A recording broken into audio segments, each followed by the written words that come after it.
അമ്മേ, എന്താ ഇവിടെ നിൽക്കുന്നേ?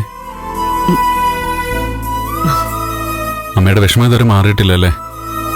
വിഷമോ? എന്ത് വിഷമം? അരുന്ധതിയുടെ മകൻ ആ ഋഷിയമ്മയെ ആക്ഷേപിച്ചെന്റെ വിഷമം. അതാണോ? അതൊക്കെ ഞാൻ എന്നേ മറന്നു. ഇപ്പൊ അത് കഴിഞ്ഞിട്ട് എത്രയോ ദിവസമായി. അതെല്ലാം മനസ്സിന്ന് പോയി. മനസ്സിന്ന് പോയെന്നോ? ഇല്ല, അമ്മയുടെ മുഖത്ത് ആ വിഷമം ഞാൻ ഇപ്പോഴും കാണുന്നുണ്ട്. ഞാനമ്മ ശ്രദ്ധിക്കായിരുന്നു. 2-3 ദിവസമായി അമ്മയുടെ മുഖം ആകെ വിങ്ങിപ്പൊട്ടി നിൽക്കുക. അമ്മയ്ക്ക് ചിരിയും സന്തോഷവും ഒന്നുമില്ല. പലപ്പോഴും എന്തെങ്കിലും ചോദിച്ചാൽ അതിന് മറുപടിയുമില്ല. അമ്മേ, വിഷമമൊന്നുമില്ലെന്ന് അമ്മ അഭിനയിക്കുകയല്ലേ? പക്ഷേ അമ്മ ഉള്ളിൽ കരയല്ലേ? എനിക്കറിയാം. ഒരു പ്രശ്നം ഉണ്ടാവാതിരിക്കാൻ വേണ്ടിയിട്ട് അമ്മ ഞങ്ങളെ സമാധാനിപ്പിച്ച് നിർത്തുകയായിരുന്നു. പക്ഷെ അമ്മയുടെ മനസ്സിൽ ഒരു സമാധാനമില്ലാതെ ആകെ വെപ്രാളപ്പെടുകയാണ്. ഋഷിയും കൂട്ടുകാരും ആ അമ്പലത്തിന്റെ അവിടെ വെച്ചുണ്ടാക്കിയ അപമാനം അടുത്തൊന്നും അമ്മയുടെ മനസ്സിൽ നിന്ന് പോവില്ല.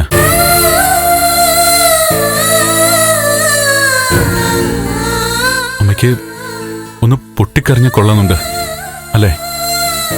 പക്ഷെ അതിന് പറ്റുന്നില്ല. അമ്മേ,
അമ്മ കരയാതിരിക്കുക. ഞാനമ്മ വിഷമിപ്പിച്ചല്ല. സോറി.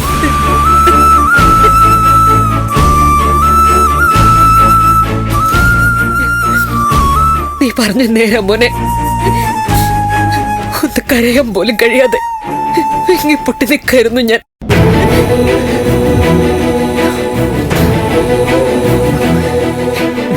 ഇപ്പൊ ഒക്കെ ശാന്തമായി. എല്ലാം കഴിഞ്ഞു. ഇല്ല, ഒന്നും കഴിഞ്ഞിട്ടില്ല. എല്ലാം തുടങ്ങാൻ പോകുന്നേ ഉള്ളൂ. മോനെ നന്ദ, ആ വിവേകം ഒന്നും കാണിക്കരുത് നീ. ഈ കണ്ണീര് എനിക്ക് കണ്ടില്ലെന്ന് വെക്കാൻ പറ്റില്ലമ്മേ. നീ എന്താ പറയുന്നേ? നീ എന്ത് ചെയ്യാൻ പോവാ? നോക്ക്, ഈ കരച്ചിൽ ഇവിടെ അങ്ങ് തീർന്നു. ഒന്നുമില്ല, ഒരു വിഷമവും ഇല്ല എനിക്കിപ്പോ. ഇനി നീ എന്നെ സങ്കടപ്പെടുത്തരുത്. ഋഷിയും അരുന്ധതിയും ഒക്കെ വിട്ടേക്ക്. ഒക്കെ ഞാൻ സഹിച്ചോളാം. പ്ലീസ് മോനെ, ബഹളത്തിനൊന്നും നീ പോകരുത്. ഇല്ലമ്മേ, അമ്മ പേടിക്കണ്ട. സത്യമാണല്ലോ അല്ലേ? അതെ. മോനെ നോക്ക്, നിനക്ക് എന്നോടുള്ള സ്നേഹം എനിക്ക് നന്നായിട്ട് അറിയാം. ആ സ്നേഹം ഉള്ളിലുണ്ടായാ മതി. അതിലപ്പുറം ഒന്നും ചെയ്യരുത്. ഈ എടുത്ത് ചട്ടം കാണിക്കരുത്. ഇല്ലമ്മേ, അമ്മ വിഷമിപ്പിക്കില്ല.